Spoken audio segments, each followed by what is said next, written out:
El Calvario, escenario de la ira de Dios, es el título de nuestra reflexión en este viernes de crucifixión, en esta serie de reflexiones sobre la última semana en la vida de nuestro Señor Jesucristo.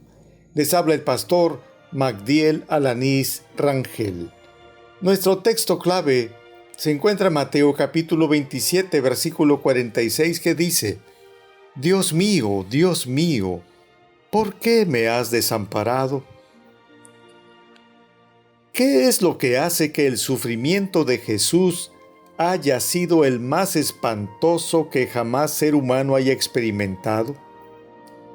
Esa pregunta es pertinente, porque los 4 evangelios relatan en detalle todo el sufrimiento por el que pasó Jesús, la traición de uno de sus discípulos, la negación de otro, el rechazo de los líderes de su nación, su aprehensión amañada a espaldas del pueblo, los interrogatorios ilegales e injustos de Anás y Caifás en la madrugada del viernes, en donde a Jesús se le impidió defenderse.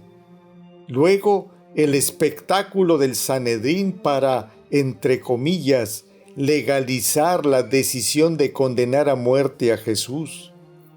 Posteriormente, la tortura de los guardias del templo y más tarde el escarnio a mano de los crueles soldados romanos que llevó a la horripilante muerte de cruz y, estando allí, el abandono de Jesús. Ciertamente, todo ese tormento físico y emocional ocasionó profundo dolor en Jesús de Nazaret. Pero, si lo analizamos con detenimiento, no fue eso lo que le hizo sufrir más.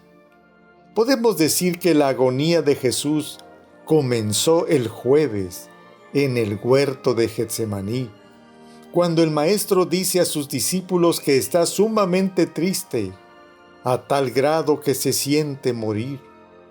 Allí habla con toda franqueza con su Padre y le hace una petición: Padre mío, si es posible, pasa de mí esta copa, pero no sea como yo quiero, sino como tú. Mateo 26:39. ¿A qué se refería Jesús cuando decía: pasa de mí esta copa? Los estudiosos señalan que la respuesta está en el Antiguo Testamento. En el Salmo 75, versículo 8, dice: En la mano del Señor está la copa que beberán todos los impíos de la tierra. En Isaías 51, 22 se habla del cáliz de su ira, y en Jeremías 25, 15 habla de la copa de vino de su furor, la cual dará a beber a todas las naciones. Al ir al Calvario, Jesús iba a tomar el vino de la ira y el furor de Dios, quien de esa manera estaba castigando el pecado del ser humano. Cuando leemos al profeta Isaías, allá en el capítulo 53, nos damos cuenta de esta verdad. Observemos y escuchemos las siguientes expresiones. En el versículo 4 dice: Ciertamente llevó él nuestras enfermedades, y sufrió nuestros dolores, y nosotros le tuvimos por azotado, por herido de Dios y abatido. En el versículo 5 dice: Mas él herido fue por nuestras rebeliones, molido por nuestros pecados. El castigo de nuestra paz fue sobre él. En la primera parte del versículo 10 dice: Con todo eso, Jehová quiso quebrantarlo, sujetándole a padecimiento. Y en la segunda parte del versículo 6 dice: Mas Jehová cargó en él el pecado de todos nosotros. Isaías dice que Jesús fue azotado, herido, abatido, castigado y molido por nuestros pecados de parte de Dios. Y en el versículo 10 precisa: con todo eso, Jehová quiso quebrantarlo, sujetándole a padecimiento. El profeta añade que Dios cargó en él el pecado de todos nosotros. En otras palabras, Dios descargó en su Hijo toda su ira y furor, que era la única manera de poder cumplir con su justicia, pues siglos de pecado de la humanidad no podían quedar impunes ni ser pasados por alto.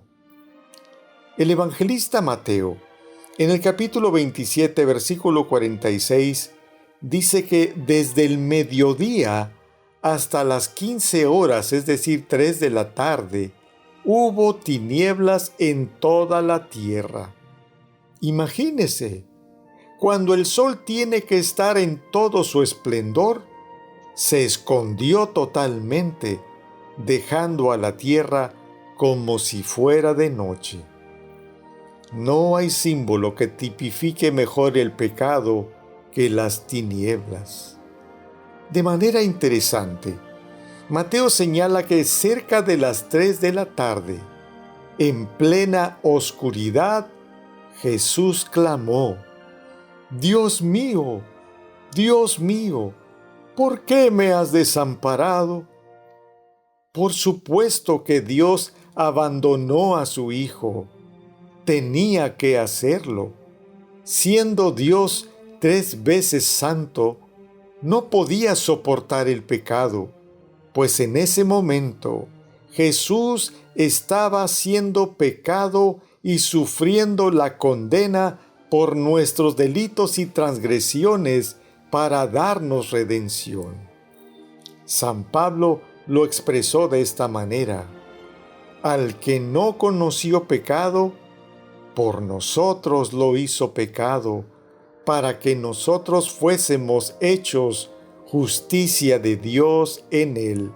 Segunda de Corintios capítulo 5, versículo 21.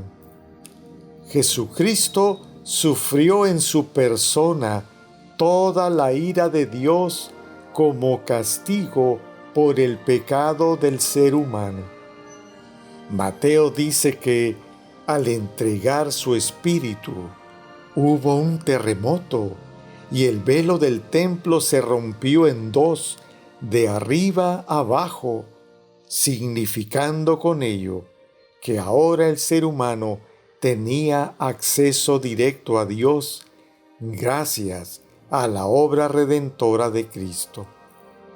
Ahora, para todos aquellos que hemos rendido nuestra vida a Cristo y creído con todo nuestro corazón en su sacrificio, ya no hay castigo ni condenación eternas, sino total perdón, reconciliación con Dios y justificación.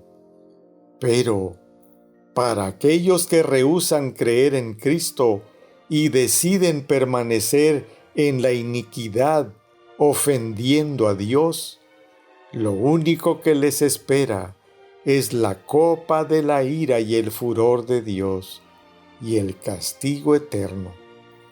El evangelista San Juan dice: porque no envió Dios a su Hijo al mundo para condenar al mundo, sino para que el mundo sea salvo por él.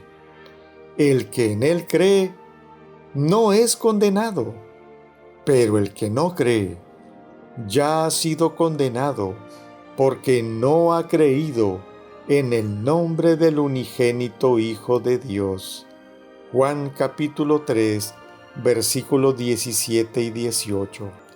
Amigo que me escuchas, en este día yo te invito a reflexionar. Jesús en la cruz del Calvario tomó tu lugar, sufrió todo el castigo por tus pecados y mis pecados. Él ya pagó toda esa condena que había en tu contra y en mi contra. Ahora, lo que tú tienes que hacer es rendir tu vida a Jesucristo y creer en su sacrificio. Piénsalo, toma la decisión antes que sea demasiado tarde. Que Dios te bendiga. Soy tu amigo el pastor Magdiel Alanís Rangel.